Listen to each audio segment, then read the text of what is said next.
সালটা 2023। তৃণমূলের যুব নেত্রী হিসেবে উঠে এসেছিল রাজন্না হালদারের নাম। সোশ্যাল মিডিয়ার জামানায় এই তরুণ তুর্কি রাজনৈতিক মহলে ধীরে ধীরে নিজের নাম এবং জায়গা দুই তৈরি করে ফেলেছে। তবে এবার লোকসভা নির্বাচনের আগে ছড়িয়ে পড়ল এক নয়া জল্পনা।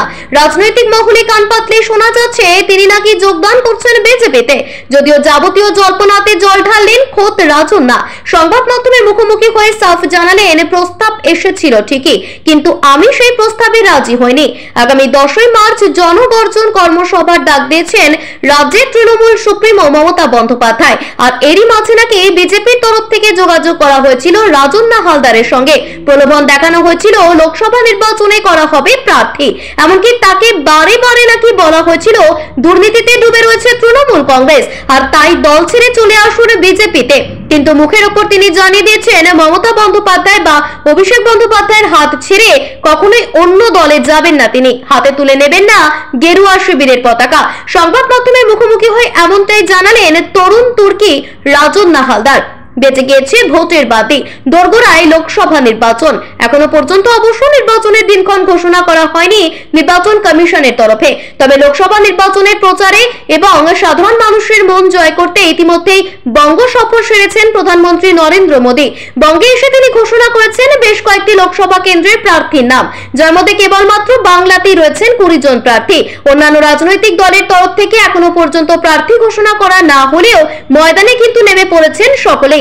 জোর কদমে চলছে হাড্ডাহাড্ডি লড়াই।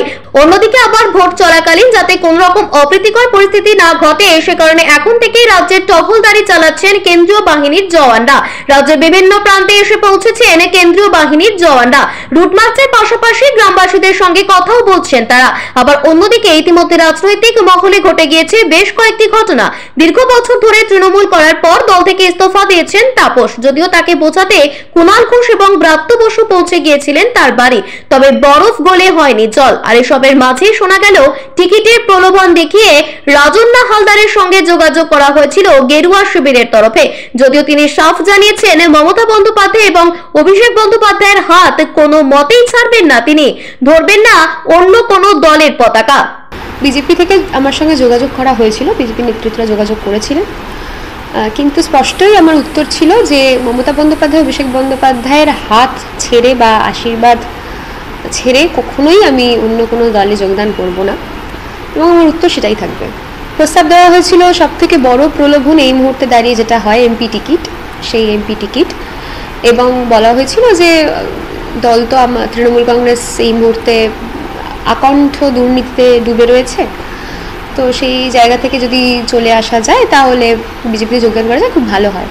কিন্তু আমার উত্তর একদম স্পষ্টই ছিল যে রাজন্না হালদার অবশ্যই অন্যায়ের বিরুদ্ধে বারবার লড়েছে, এবং যে দুর্নীতি দাগিয়ে দেওয়ার চেষ্টা হচ্ছে সেটা তো একটা তৈরি করা জায়গা, সেটা বিজেপিই তৈরি করেছে নিজে। তো আমার উত্তর না ছিল, না আছে, না থাকবে।